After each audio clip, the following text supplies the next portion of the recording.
నమస్తే V3 news మీ doctor కార్యక్రమానికి స్వాగతం. నేను సంగీత రవికుమార్. మొట్టమొదటిసారిగా మీ డాక్టర్ కార్యక్రమంలో హోమియో వైద్యం గురించి పరిచయం చేస్తున్నాం. ఈనాటి కార్యక్రమంలో కోవిడ్ వ్యాధి చికిత్సలో హోమియో వైద్యం పాత్ర గురించి తెలుసుకుందాం. హోమియో వైద్య విధానాన్ని 18వ శతాబ్దంలో అనగా 1796 చివరి దశాంకంలో జర్మనీ దేశస్థుడైన డాక్టర్ శామ్యూల్ హానిమన్ కనుగొన్నారు. దాదాపు 224 సంవత్సరాల క్రితం కనిపెట్టిన ఈ వైద్యం ఎన్నో రకాల అంటువ్యాధులను దీర్ఘకాలిక రోగాలకు చికిత్సలో ఒక ప్రత్యేక స్థానాన్ని సంతరించుకుంది. ఈ నేపథ్యంలో ఒక సంవత్సర కాలంగా ప్రపంచ దేశాలన్నింటినీ వణికిస్తూ కలవరపెడుతున్న కరోనా వ్యాధిని నిరోధించడంలో కూడా హోమియో వైద్యం తన విశిష్టతను చాటుకుంది. మొదట్లో గుర్తించిన నోవల్ కరోనా వైరస్ SARS-CoV-2 దానినే COVID-19 గా పిలుస్తున్న కరోనా ఎంతో మందిని కబలించి బలి తీసుకుందో మనమంతా అనుభవించాం. దాదాపు తగ్గుముఖం పడుతున్న ఈ తరుణంలో కరోనా వైరస్ 2గా రూపాంతరం చెంది ప్రపంచాన్ని మళ్లీ వణికిస్తుంది. ఈ తరుణంలో కరోనా 2 స్ట్రెయిన్ కు గల తేడాను, వాటి ప్రభావాన్ని, హోమియో వైద్య విధానం ద్వారా అరికట్టడానికి ఉన్న మార్గాలను, తెలుసుకోవాల్సిన జాగ్రత్తలను సీనియర్ హోమియోపతి వైద్యులు గత 40 సంవత్సరాలుగా ఎన్నో రకాల వ్యాధులకు చికిత్స చేసిన డాక్టర్ జి దుర్గా ప్రసాద్ గారిని అడిగి తెలుసుకుందాం. నమస్కారం డాక్టర్ గారు. నమస్కారం డాక్టర్ గారు, హోమియోపతి వైద్య విధానం అంటే ఏమిటి? హోమియోపతి వైద్యంలో లైక్ క్యూర్స్ లైక్ అంటే సిమిలియా సిమిలిబస్ క్యూరెంటర్ అనే ఒక సారూప్యత ఔషధ సిద్ధాంతం మూలంగా ఏర్పడ్డ వైద్య విధానం. కాబట్టి ఇది ఒక నిర్దిష్టమైన సూత్రాల మీద ఆధారపడి ఉన్నది. ఇందులో ఇండివిజువలైజేషన్ అనేది ఒక సూత్రం, తర్వాత లైక్ క్యూర్స్ లైక్ అనేది ఒక సూత్రం, తర్వాత దీర్ఘకాలిక రోగాలకు సంబంధించి పరిష్కారం చేయడానికి ఒక సూత్రం, తర్వాత దీర్ఘకాలిక ఫలితాలను పొందడం ఒక సూత్రం, తర్వాత సింగిల్ రెమెడీ అంటే ఒకే మందు అనేది ఒక సూత్రం, తర్వాత సూక్ష్మ మోతాదు అనేది ఇంకొక సూత్రం. ఇన్ని సూత్రాల మీద ఆధారపడి హోమియోపతి శాస్త్రం కనుగొనబడింది. హోమియోపతి వైద్యం చాలా నెమ్మదిగా పనిచేస్తుందని అనుమానాలు, అపోహలు ప్రజల్లో ఉన్నాయి. దీనికి మీ స్పందన తెలియజేయండి. నిజంగా వాస్తవానికి ఇది సరైనది కాదమ్మా. హోమియోపతి వైద్యం నిదానంగా పనిచేయడం అనేది సరికాదు.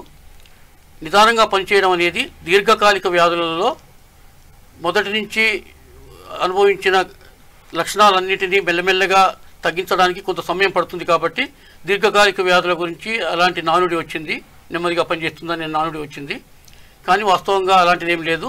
అన్ని రకాల వ్యాధులకు, తరుణ వ్యాధులకు, ఎమర్జెన్సీకి, అన్ని వ్యాధులకు హోమియోపతి వైద్యం చాలా తొందరగా త్వరితగతిన ప్రశాంతతను చేకూర్చే యొక్క ప్రభావాన్ని చూపించే అవకాశం ఉంది. హోమియో వైద్య విధానం ఎమర్జెన్సీలో కూడా పనిచేస్తుందా? తప్పకుండా. ఎమర్జెన్సీ అత్యవసర వైద్య పరిస్థితులలో హోమియోపతి వైద్యం చాలా చక్కగా పనిచేస్తుంది. కొన్ని సందర్భాలలో హోమియోపతి వైద్యం అత్యవసర విభాగాలలో కూడా దీని వైద్య విధానాన్ని ప్రవేశించి దానికి ట్రీట్మెంట్ చికిత్స చేయడం జరుగుతుంది. కాబట్టి అత్యవసర పరిస్థితులలో కూడా హోమియో వైద్యం చాలా చక్కగా పనిచేస్తుంది, సత్ఫలితాలను ఇస్తుంది. ఎలాంటి వ్యాధులకైనా హోమియో వైద్యంలో చికిత్స ఉంటుందా? ఉందమ్మా, అన్ని రకాల వ్యాధులకు ఉంది. దీర్ఘకాలిక వ్యాధులకు, మండి వ్యాధులకు, ప్రాణాంతక వ్యాధులకు, తర్వాత తరుణ వ్యాధులకు, అన్ని రకాల వ్యాధులకు హోమియోపతిలో చక్కని వైద్యం ఉంది. సో ఈ చర్చలో మనకి మొదటి క్వశ్చన్, ఇంతకు మొదట్లో వచ్చిన కరోనా వైరస్కి ఇప్పటి స్ట్రెయిన్ వైరస్కి మధ్య తేడా ఏమిటో తెలియజేయగలరా? మొదట్లో వచ్చింది నోవల్ కరోనా వైరస్ అనే అప్పుడు అది కొత్త రకం వైరసే. SARS-CoV-2 అనేది కొత్త రకం వైరస్. తర్వాత ఇప్పుడు వచ్చింది కూడా దాదాపుగా అదే జాతికి సంబంధించింది. కానీ అది మానవ శరీరం మీద ప్రవేశించి ఇన్ఫెక్షన్కు గురి చేసినప్పుడు మానవ శరీర కణజాలం మీద చొచ్చుకొని పోయి దానికున్న RNA అనే ఒక మూలకం ద్వారా అది స్ప్రెడ్ అవ్వడానికి ప్రయత్నిస్తుంది. అట్టి ప్రయత్నంలో, ఆ వ్యాప్తి చేసే ప్రయత్నంలో ఆ RNA కాపీయింగ్లో కొంచెం ఏదైనా తప్పు జరిగినప్పుడు, ఆ కాపీ తప్పుగా జరిగినప్పుడు మాత్రం అది రూపాంతరం మారుతుంది. అందుకే దాన్ని కొత్త రకం స్ట్రెయిన్గా గుర్తిస్తారు. డాక్టర్ గారు, మొదట్లో వచ్చిన COVID-19 వ్యాధికి ప్రివెంటివ్ మెడిసిన్స్ ఇచ్చారు కదా, అలాగే ఇప్పుడు మనం త్వరితంగా వ్యాపిస్తున్న స్ట్రెయిన్ వ్యాధికి కూడా ప్రివెంటివ్ మెడిసిన్స్ అందుబాటులో ఉన్నాయా? మొదట్లో నోవల్ కరోనా వైరస్కి ఆర్సెనిక్ ఆల్బమ్ 30 అనే హోమియో మందును ప్రివెంటివ్ మెడిసిన్గా ఇచ్చాము.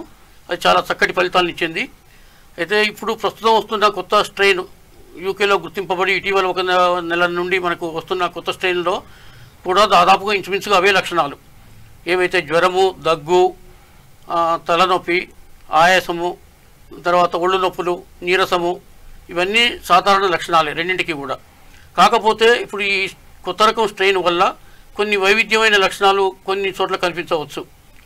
కొన్ని మానసిక గందరగోళం, తర్వాత మనిషి పూర్తిగా నిర్వీర్యమైపోయి అతి నీరసంగా కనిపించడం, తర్వాత పెదాలు, ముఖం కొంచెం నీలి రంగుగా మారటం, ఇట్లాంటి కొన్ని వైవిధ్యమైన లక్షణాలు ఇప్పుడు కొత్త రకం వచ్చే స్ట్రెయిన్లో కనపడే అవకాశం ఉంది. అయితే లక్షణాలు కొంచెం తేడా ఉన్నంత మాత్రాన ప్రివెంటివ్ మెడిసిన్ అప్పుడు ఇచ్చిన ఆర్సెనిక్ ఆల్బమ్ ఇప్పుడు పెద్దగా ఏం మార్పు ఉండదమ్మా. ఇప్పుడు కూడా ఆర్సెనిక్ ఆల్బమ్ కూడా ప్రివెంటివ్గా పనిచేస్తుంది. కాకపోతే ఈ వైవిధ్యమైన లక్షణాలు కనిపించిన సందర్భంగా కొన్నిసార్లు ఈ కొన్ని కొత్త లక్షణాలకు సంబంధించిన ఇంకొక కొన్ని మందులు మనం గుర్తించే అవకాశం ఉంది. కాబట్టి అప్పుడు ఆర్సెనిక్ ఆల్బమ్ కాకుండా ఇంకా కొన్ని హోమియోపతి మందులు ప్రివెంటివ్గా వాడే అవకాశం ఉందండి. డాక్టర్ గారు, హెర్డ్ ఇమ్యూనిటీ అంటే ఏమిటి? హెర్డ్ ఇమ్యూనిటీ అంటే ఒక ప్రదేశంలో ఒక జబ్బు వ్యాపించిన తర్వాత అది ఎక్కువ మందికి వ్యాపించి చాలామందిని ఇన్ఫెక్షన్కు గురి చేసి తర్వాత మెల్లగా తగ్గుతూ వచ్చినప్పుడు చాలామంది దాని నుండి కోలుకున్న తర్వాత వచ్చేదాన్ని హెర్డ్ ఇమ్యూనిటీ అంటారు. ఇది సహజంగా వచ్చే ఇమ్యూనిటీ. అయితే ఇప్పుడు మనం మాస్ ఇమ్యునైజేషన్ ద్వారా వ్యాక్సిన్స్ ఇస్తూ ఇప్పుడు హెర్డ్ ఇమ్యూనిటీని తీసుకురావాలని మన ప్రభుత్వ ఉద్దేశం. అయితే ఈ ప్రకారంగా కూడా హెర్డ్ ఇమ్యూనిటీ చాలా తొందరగా వస్తుంది. జనరల్గా సహజ సిద్ధమైన నేచురల్ హెర్డ్ ఇమ్యూనిటీ రావడానికి కొంత టైం పడుతుంది. ఎందుకంటే చాలామంది ఎఫెక్ట్ కావడానికి చాలా కాలం పడుతుంది. ఈలోగా కొంత నష్టం జరగవచ్చు, కొన్ని ప్రాణాలు పోవచ్చు, కొంతమంది దీర్ఘకాలిక అనారోగ్యానికి గురి కావచ్చు. ఇట్లా సహజంగా రావడానికి ఆలస్యం పడుతుంది. కాబట్టి ఇప్పుడు మనం తొందరగా వ్యాక్సిన్ రూపంలో ఈ హోమియోపతి మందులు కూడా ఇచ్చినట్టయితే హెర్డ్ ఇమ్యూనిటీ తొందరగా సమాజంలో వచ్చే అవకాశం ఉంది. హోమియోపతి వైద్యం ద్వారా ఏ రకంగా హెర్డ్ ఇమ్యూనిటీ ఏర్పడే అవకాశం ఉంది? హోమియోపతి సిద్ధాంతం ప్రకారం హెర్డ్ ఇమ్యూనిటీ అనేది మామూలుగా ప్రివెంటివ్ డోస్ ఇచ్చిన తర్వాత మొదటగా సహజంగా ఏర్పడుతుంది. రోగి యొక్క శరీరంలోని రోగనిరోధక శక్తి బలపడి దాని వల్ల కొంత శక్తి వచ్చి దాని ద్వారా హెర్డ్ ఇమ్యూనిటీ సహజంగా వచ్చే అవకాశం ఉంది. అయితే ఈ హెర్డ్ ఇమ్యూనిటీ రావడానికి హోమియోపతిలో ఇచ్చే ప్రివెంటివ్ మెడిసిన్లో కొన్ని మార్గాలు ఉన్నాయి. ఒకటి జీనస్ ఎపిడెమికస్, అంటే చాలామందికి అక్కడ ఉన్న లక్షణాలను, ప్రాంతీయ లక్షణాలను కనిపెట్టి ఆ లక్షణాలకు సరి సమానమైన లక్షణాలు కలిగిన మందును సెలెక్ట్ చేయటము, దాన్ని జీనస్ ఎపిడెమికస్ అంటారు. ఆ జీనస్ ఎపిడెమికస్ ఒక మార్గం. అది కాకుండా వ్యక్తిగత లక్షణాలను బట్టి వ్యక్తులకు వారికి వచ్చే లక్షణాలను బట్టి ఇచ్చేదాన్ని ఇండివిజువలైజేషన్ లేదా కాన్స్టిట్యూషనల్ ట్రీట్మెంట్ అంటారు. అది అట్లా కూడా ప్రివెంటివ్గా ఇవ్వచ్చు. తర్వాత కంబైన్డ్ మెడిసిన్స్, అంటే మిశ్రమ మందులు మిశ్రమాలు, అంటే ఒకే మందు కాకుండా 2-3 రకాల మందులతో కూడా ప్రయత్నం చేయవచ్చు అన్నమాట. 4వ రకం ఐసోపతి అనే ఒక సిద్ధాంతం ఉంది. ఐసోపతి అనే సిద్ధాంతంలో ఏ పదార్థమైతే ఏ అవయవాన్ని వ్యాధికి మూలాన్ని చేయడానికి పనిచేస్తుందో అట్టి పదార్థాన్ని తీసుకొని దాన్నే మళ్ళీ ఆ వ్యాధికి వచ్చిన వారికి మందుగా ఇచ్చినప్పుడు అది దాన్ని నిర్మూలిస్తుంది. దీన్ని ఐసోపతి అంటారు. కాబట్టి ఈ 4 రకాలుగా హోమియోపతిలో ప్రివెంటివ్ మెడిసిన్ మార్గాలు వాడుకోవచ్చు అన్నమాట. ఐసోపతి, హోమియోపతి ఈ రెండింటి గల తేడా ఏమిటి? హోమియోపతి అనేది లైక్ క్యూర్స్ లైక్ అనే ఒక సిమిలియా సిమిలిబస్ క్యూరేటర్ అనే నేచురల్ లా మీద ఏర్పడ్డ శాస్త్రీయమైన శాస్త్రము. ఐసోపతి అనేది ఒక వస్తువు యొక్క ఒక పదార్థం యొక్క భాగాన్ని తీసుకొని అదే భాగానికి జబ్బు చేసినప్పుడు దాన్ని సిమిలర్గా వాడటాన్ని ఐసోపతి అంటారు. రెండిటికి అవకాశం ఉంది. ఐసోపతి కూడా హోమియోపతిలో ఒక భాగమే. హానిమన్ గారు హోమియోపతి సిద్ధాంతాన్ని కనుగొన్న తర్వాత ఐసోపతి గురించి కూడా దానికి కొంత హోమియోపతి వైద్యంలో ఎలా వాడాలో కొన్ని నిర్దేశనలు చేసినారు. అప్పుడు హోమియోపతిక్ ఐసోపతిక్ పద్ధతి ఎంతవరకు శాస్త్రీయము హోమియోపతిలో? ఖచ్చితంగా శాస్త్రీయమేనమ్మా. హోమియోపతిలో ఐసోపతి విధానం అనేది శాస్త్రీయమే. కాకపోతే మెయిన్ మోటో ఏంటంటే constitutional treatment, totality of symptoms అనేది మొదటి బేసిక్ ప్రిన్సిపల్ కాబట్టి ఎక్కువ భాగం దానికే 90% దానికే మనం ప్రాధాన్యత ఇస్తాము. ఈ ఐసోపతి అనేది కొన్ని సందర్భాలలో కొన్ని జబ్బులకు కొన్ని సార్లు ఇవ్వడం జరుగుతుంది. కాబట్టి ఇది కూడా శాస్త్రీయమే, అది కూడా శాస్త్రీయమే. డాక్టర్ గారు, వ్యాక్సిన్ ఇవ్వడం వల్ల అందరిలో వ్యాధి నిరోధకత ఏర్పడుతుందని అంటారు. మరి హోమియోపతి మందు కోవిడ్ వ్యాధికి ప్రివెంటివ్గా ఇస్తాం కదా, అటువంటి వాటిలో ఫలితాలను ఎలా గమనిస్తారు? హోమియోపతి మందును ప్రివెంటివ్గా ఇవ్వడం వల్ల చాలా చక్కటి ఫలితాలు ఉన్నాయమ్మా. ఇప్పుడు మొదట్లో మనం ఆర్సినికాల్ప్ 30 అని హోమియో కోవిడ్ వ్యాధికి ప్రివెంటివ్గా వాడుకున్నాము.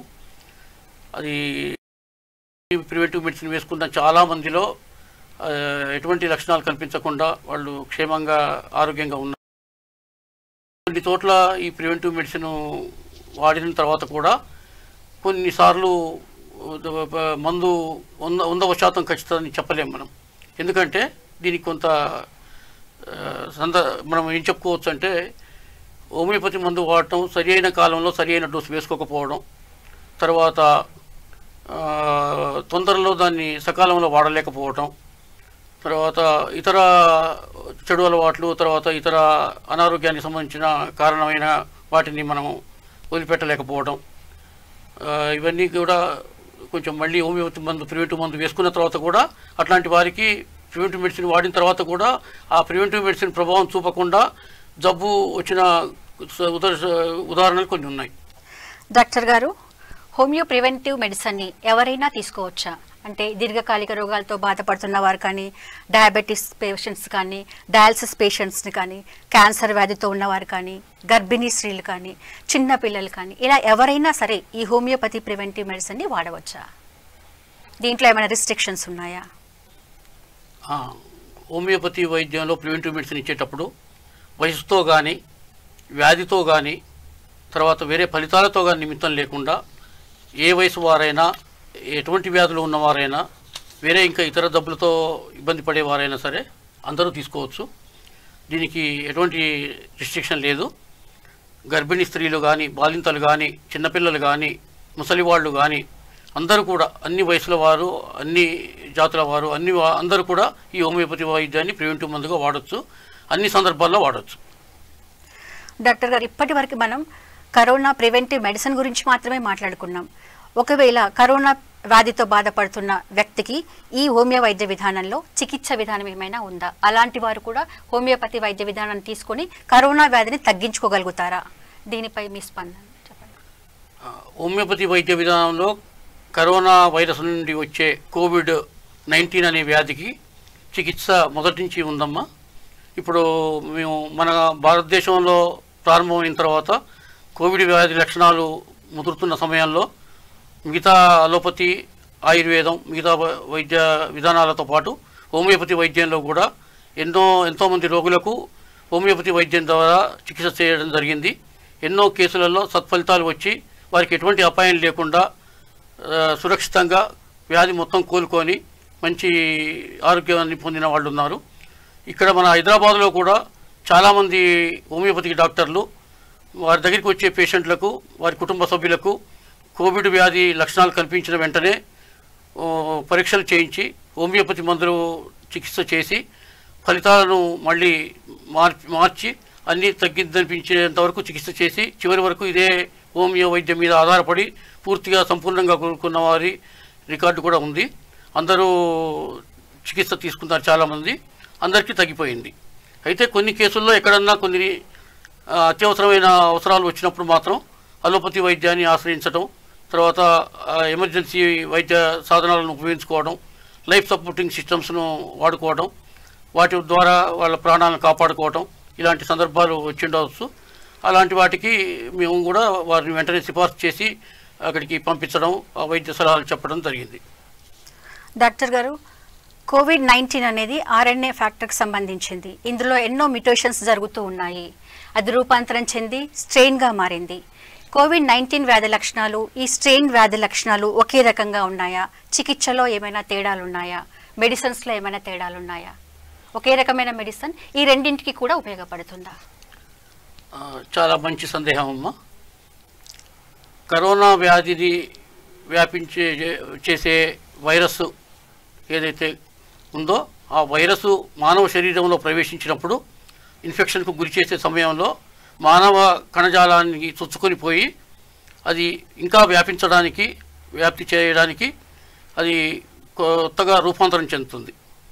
అట్లాంటి టైంలో అది ఆర్ఎన్ఏ అనే పదార్థంతో కాపింగ్ చేస్తుందన్నమాట.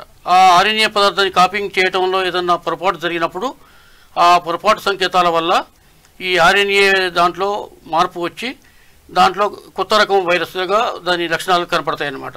అందుకే ఆ కొత్త స్ట్రెయిన్ అనేది ఇప్పుడు మనకు దొరికింది. ఈ కొత్త స్ట్రెయిన్కు కూడా దాదాపు కరోనా వైరస్ వల్ల వచ్చిన కోవిడ్-19 వ్యాధికి ఏ మందులైతే చికిత్సకు ఉపయోగపడ్డాయో దీనికి కూడా అవే మందులు ఉపయోగపడతాయి. ఇందులో పెద్ద సందేహం ఏం లేదు. లక్షణాలు మారినంత మాత్రాన వ్యాధి మూలం అయితే మారదు కదా. అందుకోసం అని చెప్పి ఆ వ్యాధి లక్షణాలంతా ఒకటే కాబట్టి అప్పటి వ్యాధి లక్షణాలు ఇప్పటిలో వ్యాధి లక్షణాలు అన్నీ సాధారణమైనవే. దాంట్లో ఏమైనా అసాధారణమైన లక్షణాలు ఉంటే వాటికి ఏమైనా మందులు కొన్ని మారుతుండవచ్చు, ఇచ్చే మందులలో కొంత మార్పు ఉండవచ్చు, కానీ చికిత్సా విధానంలో మాత్రం ఎటువంటి మార్పు ఉండదు. కోవిడ్ వ్యాధిని నివారించడానికి చికిత్సకి ఎలాంటి జాగ్రత్తలు తీసుకోవాలి? ప్రజలు ఎలా ఈ వ్యాధిని బారిన పడకుండా జాగ్రత్తలు తీసుకోవాలి? వీటి నుండి ఎలా మనల్ని మనం రక్షించుకోవాలి? ఇలాంటి వాటికి మీ సలహాలు? మొట్టమొదటిగా కరోనా వ్యాధి గురించి తెలుసుకోవాల్సింది ఏంటంటే భయం వదిలిపెట్టాలి, సందేహం వదిలిపెట్టాలి. ఈ భయాందోళనలు సందేహాలతోనే చాలా వరకు చాలామంది ప్రజానీకం ఇబ్బందులకు గురవుతున్నారు. తర్వాత కోవిడ్ నిబంధనలు, ప్రాథమిక నిబంధనలు ఏమైతే ఉన్నాయో భౌతిక దూరం పాటించడం కానీ, మాస్క్ ధరించడం కానీ, తర్వాత తరచూ శుభ్రంగా చేతులు కడుక్కోవడం కానీ, ఇలాంటివి ఈ 3 మాత్రం ప్రాథమిక సూత్రాలు. ఈ 3టిని పాటిస్తూ ఇంకా అదనంగా మంచి పౌష్టికాహారం తీసుకోవడం, తర్వాత వ్యక్తిగత పరిశుభ్రతను పాటించడం, తర్వాత ధూమపానం, మత్తు మందులు ఇట్లాంటి దురలవాట్లకు దూరంగా ఉండటము. ఇంకొక ముఖ్యమైన విషయం ఏమిటంటే దీర్ఘకాలిక వ్యాధులతో ఇప్పటికే బాధపడుతున్న వాళ్ళు ఆ వ్యాధి ప్రభావం ఎక్కువ లేకుండా అది అదుపులో ఉండేటట్టుగా దానికి సరి అయిన మందులు వాడి వైద్యుల సలహా మేరకు దాన్ని వ్యాధిని అదుపులో ఉంచుకోవడం. ఎందుకంటే ఈ దీర్ఘకాలిక వ్యాధులతో ఉన్న వారికి కరోనా వైరస్ ఇన్ఫెక్షన్ వచ్చినప్పుడు అట్లా వచ్చిన కోవిడ్-19 అనేది కొంచెం ప్రమాదంగా మారే అవకాశం ఉంది. కాబట్టి దానికి సరైన జాగ్రత్తగా మనం ఆ వ్యాధిని, వారికి ఉన్న వ్యాధులు షుగర్ కానివ్వండి, బీపీ కానివ్వండి, హార్ట్ ప్రాబ్లమ్స్ కానివ్వండి, తర్వాత కిడ్నీ ప్రాబ్లమ్స్ కానివ్వండి, క్యాన్సర్ జబ్బు కానివ్వండి, ఏవైనా సరే వాటికి సరైన మందులు వాడుతూ ఎప్పటికప్పుడు డాక్టర్ల సూచనల మేరకు సరైన జాగ్రత్తలు దాన్ని తీసుకుంటే అట్లా మనము కోవిడ్ వ్యాధికి కూడా మనం బారిన పడకుండా నివారించుకోవచ్చు. ఒకవేళ అనుకోకుండా ఇన్ఫెక్షన్కి గురి అయ్యి వ్యాధి వచ్చినా కూడా వ్యాధి తీవ్రతను, దాని ప్రభావాన్ని తగ్గించుకునే అవకాశం ఉంది. డాక్టర్ గారు, ఎన్నో పాండమిక్ సిచ్యువేషన్స్ చూసాము. మెదడువాపు వ్యాధి చూసాము, స్వైన్ ఫ్లూ చూసాము, అలాగే చికెన్ గున్యాలో చూసాము. వీటన్నింటిలో హోమియోపతి వైద్య విధానం చాలా మెరుగ్గా పనిచేసింది, ఎంతో మంది ప్రజల జీవితాలని రక్షించింది. ఈ కరోనా వైరస్లో, ఈ వ్యాధి చికిత్సలో హోమియోపతి వైద్య విధానం ఎంతవరకు సఫలీకృతమైందంటారు? ప్రివెంటివ్ మెడిసిన్లో హోమియోపతి వైద్యం ఖచ్చితంగా మంచి ఫలితాలను సాధించిందని చెప్పాలి. ఎందుకంటే ఈ ప్రివెంటివ్ విధానం అనేది ఇప్పటి నుండే కాదు, 224 సంవత్సరాల క్రితం హానిమన్ మహాశయుడు ఈ హోమియోపతి వైద్య సిద్ధాంతాన్ని కనిపెట్టి హోమియోపతి వైద్యాన్ని అందుబాటులోకి తీసుకొచ్చినప్పటి నుంచి కూడా ప్రివెంటివ్ మెడిసిన్ గురించి అప్పటి నుంచి దీనికి శాస్త్రంలో అవకాశం ఉంది. అప్పట్లో హానిమన్ గారి కాలంలో స్కార్లెట్ ఫీవర్ అనే జబ్బుకి బెలడోనా అనే మందును ప్రివెంటివ్గా వాడినారు. అప్పుడు మంచి ఫలితాలు వచ్చాయి, చాలా వరకు చాలామందికి అది నిరోధింపబడింది. ఆ తర్వాత ఈ మధ్య కాలంలో గత దశాబ్దాల కాలంగా మన భారతదేశంలో కానీ ఇతర దేశాల్లో కానీ మెదడువాపు వ్యాధి, dengue, chikungunya, swine flu, Ebola, ఇటీవల 2005వ సంవత్సరంలో వచ్చిన సార్స్, అంటే ఈ సార్స్ కోవిడ్-2 కంటే ముందు సార్స్ అనే వ్యాధి, ఇదే కరోనా జాతికి చెందిన వైరస్ వల్లనే సార్స్ అనే వ్యాధి 2005లో వచ్చి చాలామందికి అపాయం కలిగింది. ఆ టైంలో కూడా ఇప్పటి వరకు హోమియో మందును ప్రివెంటివ్ డోస్గా వాడటం జరుగుతుంది. డాక్టర్ గారు, ఈ పాండమిక్ సిచ్యువేషన్లో హోమియో వైద్య విధానానికి, ప్రివెన్షన్ మెడిసిన్స్కి కానీ లేకపోతే చికిత్సా విధానానికి కానీ గవర్నమెంట్ నుంచి ఈ హోమియోపతి విధానానికి అనుమతులు ఏమైనా మీకు లభించాయి? అందరికీ హోమియోపతి వైద్యానికి అనుమతులు ఏమైనా లభించాయా? ప్రజలకి ఇది ఎలా ఉపయోగపడుతుంది?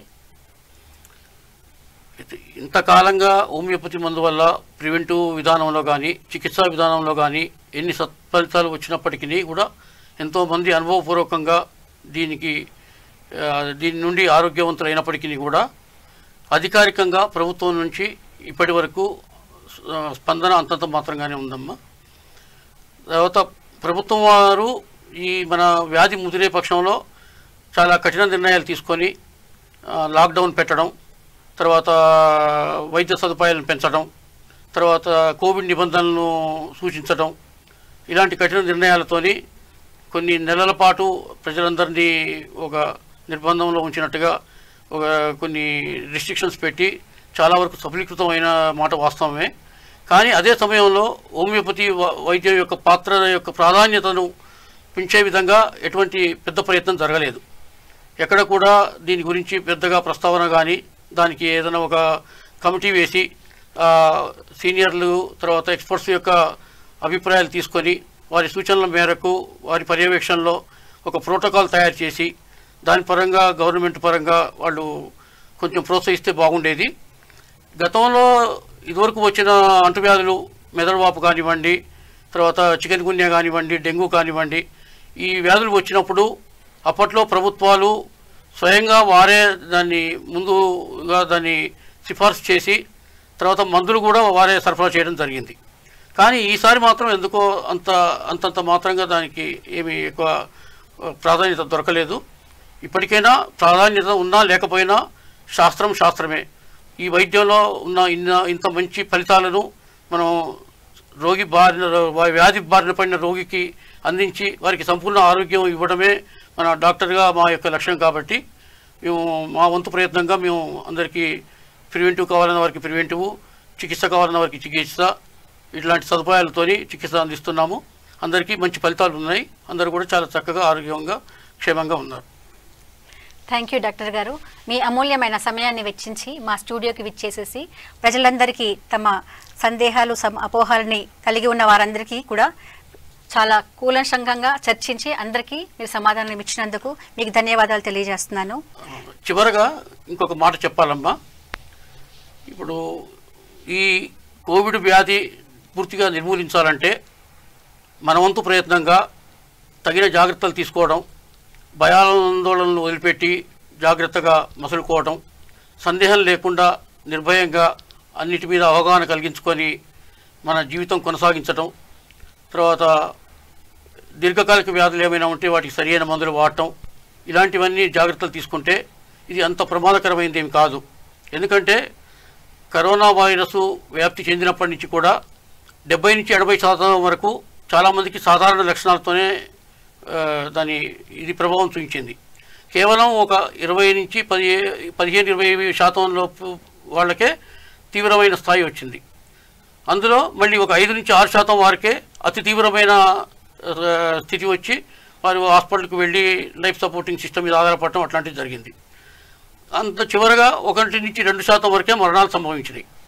కాబట్టి కరోనా వైరస్ వల్ల కోవిడ్ వ్యాధి వస్తే బతకడం కష్టమని, మన జీవితం మనుగడ సాగించడం కష్టమని చెప్పి భయం మాత్రం పడవద్దు. అసలు కరోనా వచ్చిన దానికంటే ఎక్కువ ఈ భయంతోనే ప్రజలు చాలామంది ఆ షాక్లోనే చాలామంది కొత్తగా జబ్బు తెచ్చుకుంటున్నారు. తర్వాత వేరే మానసికంగా దీనికి దుర్బలతకు లోనై వేరే జబ్బులకు కూడా కారణమవుతుంది. కాబట్టి భయాన్ని వదిలిపెట్టాలి. భయం లేకుండా మనం బాధ్యతగా వ్యవహరిస్తే ఈ జబ్బును తొందరలో నిర్మూలించడం చాలా సులువు.